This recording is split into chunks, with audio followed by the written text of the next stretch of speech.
Gak lama kemudian, polisi pun tiba di TKP. Nah, di sana mereka melihat 10 jasad dari keluarga Cundawat ini sudah tergantung dengan sebuah kain dengan kondisi kaki dan tangannya diikat, mulutnya disum. Halo semua, nama gue Topan dan welcome back to my channel.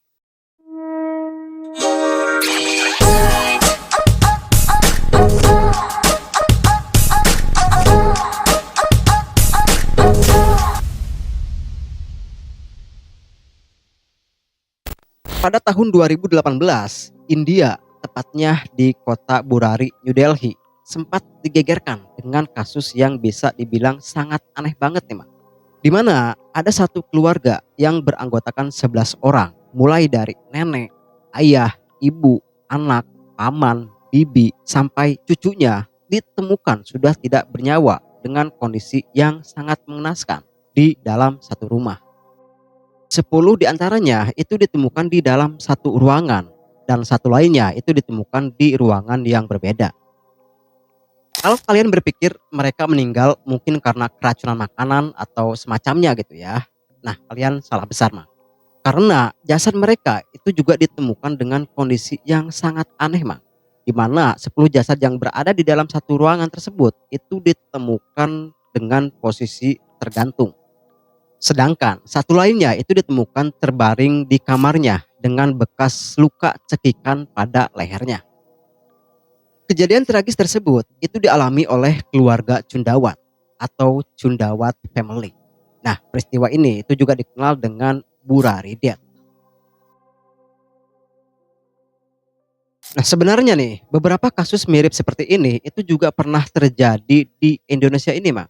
Seperti kasus penemuan jasad satu keluarga di Kalideres. Dan yang terbaru itu juga terjadi di Ciputat kalau nggak salah ya. Nah, tapi mungkin itu kita akan bahas di video kita selanjutnya. Nah, lalu ada apa sebenarnya dengan Cundawat Family ini? Kita akan bahas lengkapnya di Bantai. Bahas santai. Sebelum kita masuk ke inti dalam kasus ini, kita akan memperkenalkan terlebih dahulu satu persatu anggota dari keluarga Cundawat ini.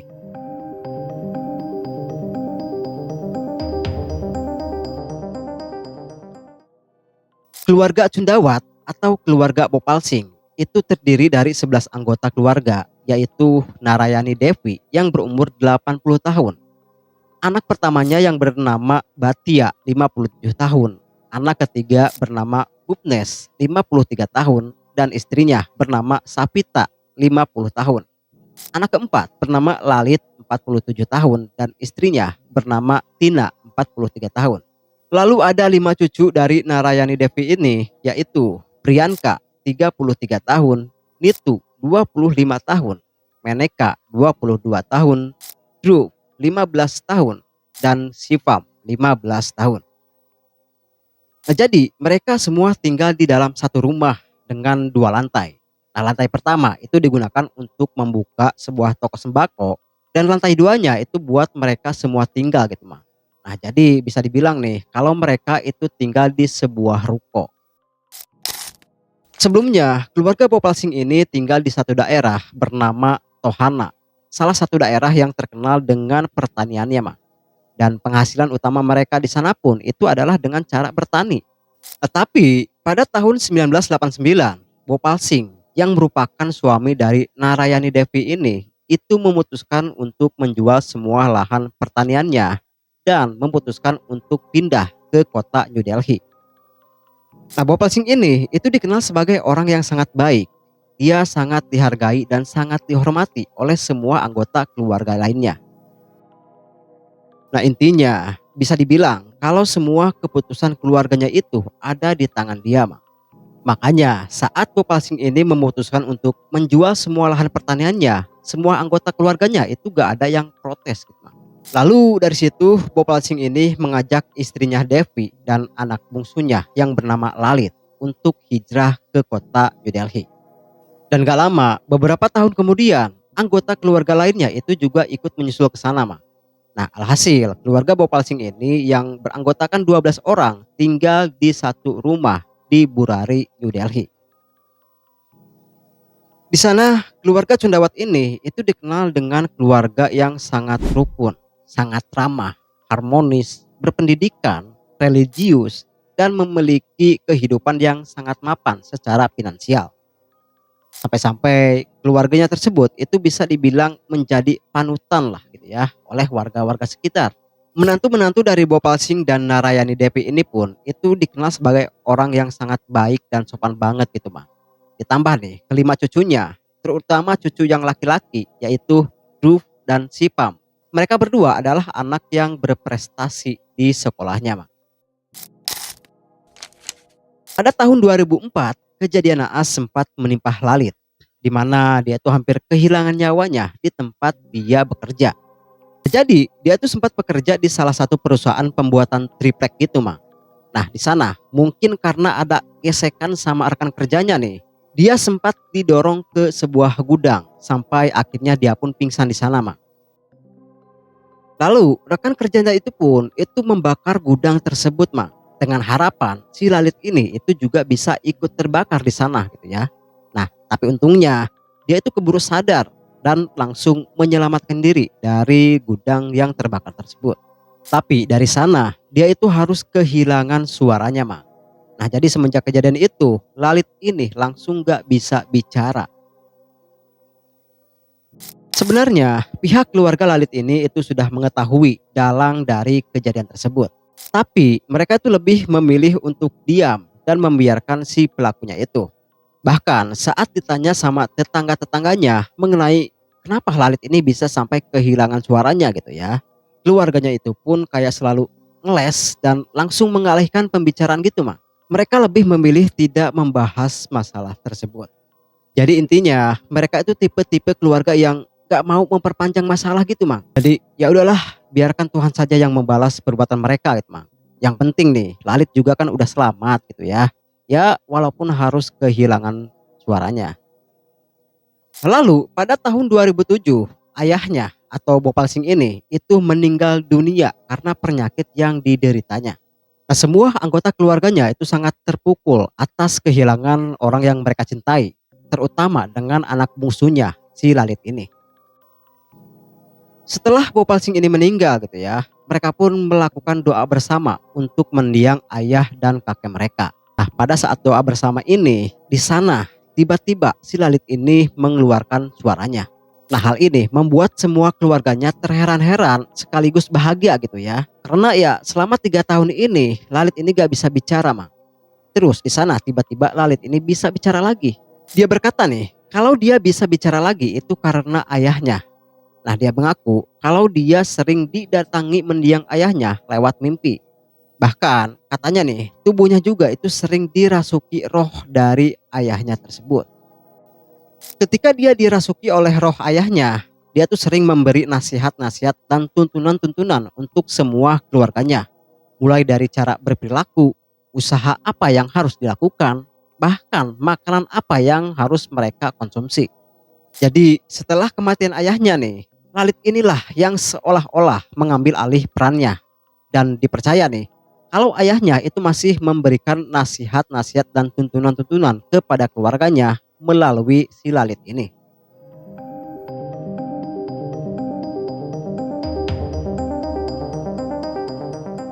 Singkat cerita, pada tanggal 1 Juli 2018 sekitar jam 7 pagi, ada seseorang yang berniat berbelanja di toko mereka.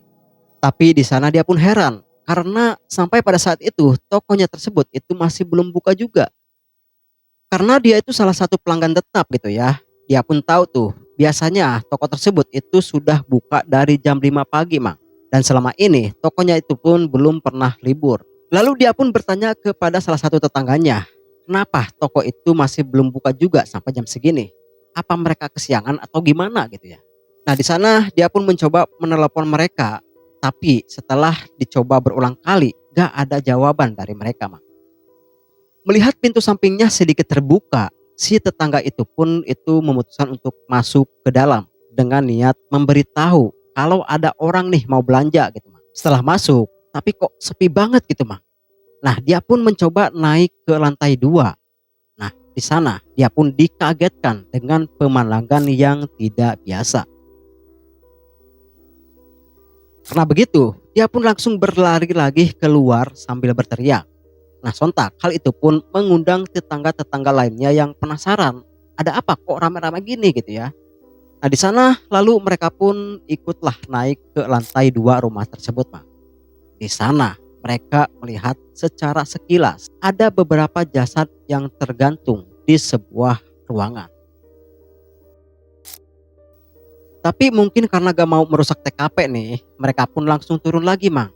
Dan salah satu dari tetangganya itu pun itu langsung menghubungi polisi dan melaporkan apa yang mereka lihat di pagi itu. Gak lama kemudian, polisi pun tiba di TKP. Nah, di sana mereka melihat 10 jasad dari keluarga Cundawat ini sudah tergantung dengan sebuah kain dengan kondisi kaki dan tangannya diikat, mulutnya disumpal, matanya ditutup, dan telinganya itu ditutupin kapas. Sedangkan satu jasad lainnya, yaitu jasad si nenek, itu ditemukan terbaring di kamarnya dengan bekas luka cekikan pada lehernya. Lama dari situ, para wartawan dan warga-warga yang ingin menyaksikan kejadian tersebut langsung memenuhi sekitaran TKP.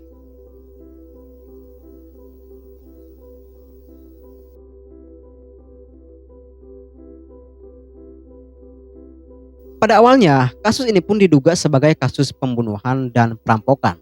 Karena ya mereka tuh melihat kondisi para korban yang terikat gitu kan. Tapi polisi agak meragukan dugaan tersebut, Mang. Karena pada saat diperiksa nih, gak ada tanda-tanda kekerasan maupun perlawanan dari si korban. Jadi ya rapi aja gitu, Mang. Seolah-olah gak terjadi apa-apa. Dari sana polisi pun langsung menyelidiki dan mendalami kasus yang satu ini, Mang. Bahkan pemerintah setempat itu langsung mengirim para ahli di bidang kriminal untuk membantu memecahkan kasus ini. Mereka mulai mencari petunjuk dari sebuah CCTV di area kejadian. Nah, di sana mereka tuh berharap bisa menemukan pergerakan dari si pelaku. Tapi alih-alih menemukan si pelaku, polisi ini malah mendapatkan sebuah fakta bahwa semua peralatan yang berada di TKP, mulai dari kain, tali, kursi, itu semua dibeli para korban di malam sebelum kejadian.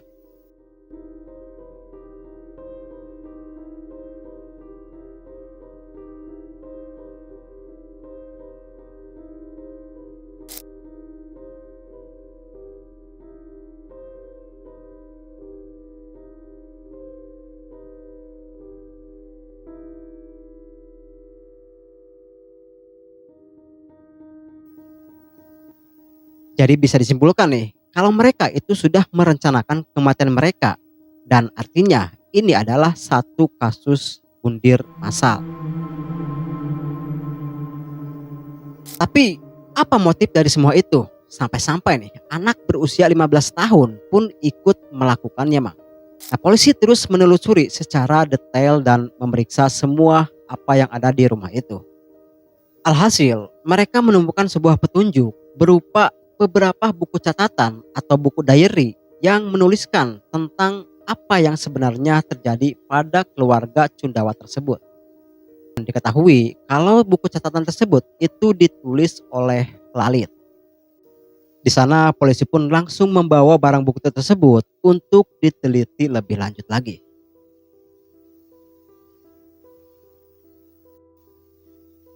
Ada 11 buku dan 11 catatan, yang dimana catatan pertama itu ditulis di tahun 2007, tahun dimana Bhopal Singh ini meninggal dunia. Dan catatan yang terakhir atau catatan yang ke-11 itu ditulis sesaat sebelum mereka melakukan bundir tersebut. Nah, selain itu polisi juga menemukan ada beberapa pipa yang cukup aneh gitu ya di dinding rumah itu, Mak. Jumlah pipa tersebut itu ada 11, di mana ada 7 pipa melengkung ke bawah dan ada 4 pipa yang lurus. Kalau kita perhatikan lagi nih, keluarga yang meninggal itu terdiri dari 7 orang laki-laki dan 4 orang wanita.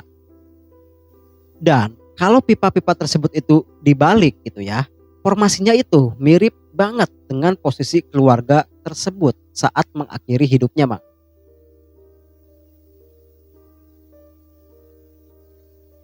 Dan lagi bisa pas banget gitu ya. Ada 11 orang, 11 tahun, 11 catatan, dan 11 pipa. Satu kebetulan yang cukup aneh banget gitu, Mang. Nah, sebenarnya nih, catatan pertama yang ditulis pada tahun 2007 itu isinya kayak nasehat-nasehat atau petuah-petuah biasa gitu. Nah, tapi dari tahun ke tahun, nasihat itu pun berubah menjadi perintah. Bahkan ada satu catatan yang berisi ancaman nih. Kalau anggota keluarganya itu tidak menuruti apa yang diperintahkan, maka mereka itu akan mengalami nasib yang buruk. Jadi setiap pagi nih, semua anggota keluarganya tersebut itu akan melihat dan membaca buku catatannya sebelum mereka memulai aktivitasnya.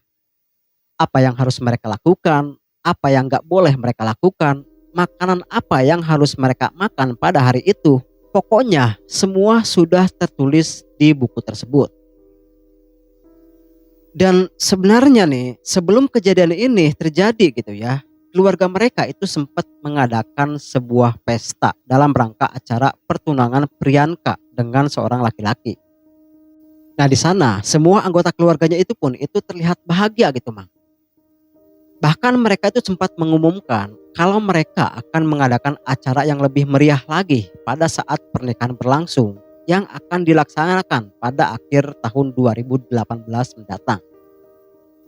Tetapi pada catatan yang ke-11 yang ditulis pada 24 Juni 2018, semua anggota keluarga diperintahkan untuk melakukan sebuah ritual yang disebut Bat Pasa atau pemujaan pohon beringin dengan cara yang gak biasa, Mang. Jadi di sana ritual tersebut itu memang sering dilakukan dengan cara berjalan mengelilingi pohon beringin atau menaruh sesajen berupa makanan di bawahnya. Nah, tapi di dalam catatan tersebut mereka diharuskan bergantung seperti akar pohon beringin pada jam 1 malam selama 7 hari ke depan. Dan di dalam ritual tersebut mengharuskan mereka untuk mengikat kedua tangan dan kakinya, mulutnya disumpal, matanya ditutup, dan telinganya disumpal. Nah, hal itu dilakukan supaya mereka bisa lebih fokus gitu untuk mengosongkan pikiran mereka. Ritual ini dimaksudkan untuk mereka bertobat dari semua dosa yang pernah mereka lakukan. Catatan tersebut juga mengatakan nih, kalau ritual ini akan berjalan dengan lancar, Mang. Dan nanti nih, kalau saat ritual ini sudah beres, sang ayah atau Bowo Palsing akan hadir di hadapan mereka. Lalu pada malam itu, Lalit memimpin ritual tersebut, Mang. Dia mulai menaikkan satu persatu anggota keluarganya ke atas kursi. Lalu dia melilitkan kain ke semua anggota keluarganya, mengikat kedua kaki dan tangan mereka, menutup kedua matanya, dan menyumpal mulut dan telinga mereka. Sesuai yang tertulis di buku catatan nih, karena sudah tua gitu ya, sang nenek Narayani Devi boleh melakukan ritualnya di tempat tidurnya, Mang. Karena begitu, Lalit dan istrinya membawa si ibu masuk ke kamarnya. Dan di sana nih, mereka melilitkan kain di leher sang ibu.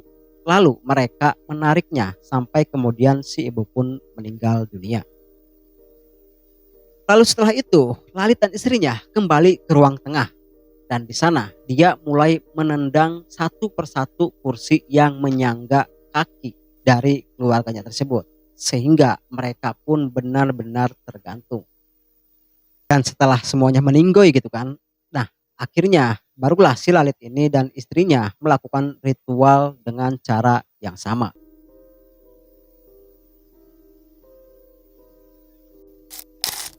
Masyarakat yang mengetahui fakta ini pun itu sangat syok gitu ya. Dan banyak juga nih masyarakat yang bertanya-tanya, kok bisa seorang Lalit itu mengatur keluarganya sedemikian rupa selama 11 tahun ini. Jadi kesannya itu kayak pencucian otak gitu, Mang. Dan yang gak gua habis pikir nih, kenapa kelima cucunya yang notabene-nya anak-anak ABG milenial itu mau-mau aja gitu ya menuruti hal-hal seperti ini. Beberapa ahli mengungkap nih kalau Lalit ini menderita psikosis, kondisi di mana dia kesulitan untuk membedakan mana yang nyata dan mana yang imajinasi. Makanya nih, dia tuh selalu bilang kalau dia selalu didatangin ayahnya, Mang. Nah, lalu kenapa semua keluarganya itu percaya-percaya aja gitu ya sama si Lalit ini? Jadi pada saat si Lalit ini bisa berbicara lagi gitu ya, terus dia bilang kalau itu berkat ayahnya. Nah, momen itulah yang mulai men-trigger semua anggota keluarganya. Sehingga mereka pun percaya gitu sama semua apa yang dikatakan si Lalit ini. Ditambah selama keluarganya itu menuruti perkataannya si Lalit ini, kehidupan mereka pun menjadi lebih meningkat, Mang, dalam segi finansial, kesehatan, usaha dan lain-lain gitu ya. Jadi, apa sebenarnya motif dari si Lalit ini membuat semua keluarganya kehilangan nyawanya, Mang? Banyak yang bilang nih, kalau hal ini diakibatkan oleh Priyanka yang mau menikah dalam waktu dekat ini, Mang. Jadi, kalau si Priyanka ini jadi menikah gitu ya, otomatis dia tuh akan keluar dari keluarganya tersebut dan otomatis akan merusak formasi kesebelasan tadi, Mang. Nah, selain itu juga dikhawatirkan nih, kalau hal ini itu akan bocor ke orang lain yang membuat si Lalit ini kehilangan kerajaan kecil di dalam keluarganya.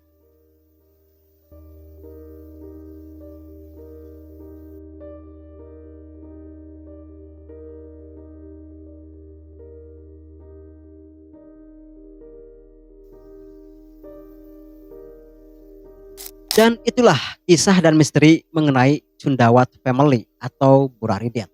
Dan gimana menurut kalian mengenai kasus yang baru saja kita bahas? Tulis pendapat kalian di kolom komentar. Terima kasih buat kalian yang sudah menyimak video pembahasan ini sampai di sini. Dan jangan lupa untuk subscribe, komen, dan share video ini ke teman-teman kalian. Like video ini kalau kalian suka dan dislike video ini kalau kalian gak suka. Dan jangan lupa aktifin notifnya supaya kalian tidak kelewatan video-video pembahasan seru lainnya dari channel ini. Gua Topan dan sampai jumpa di video-video pembahasan berikutnya. Bye bye.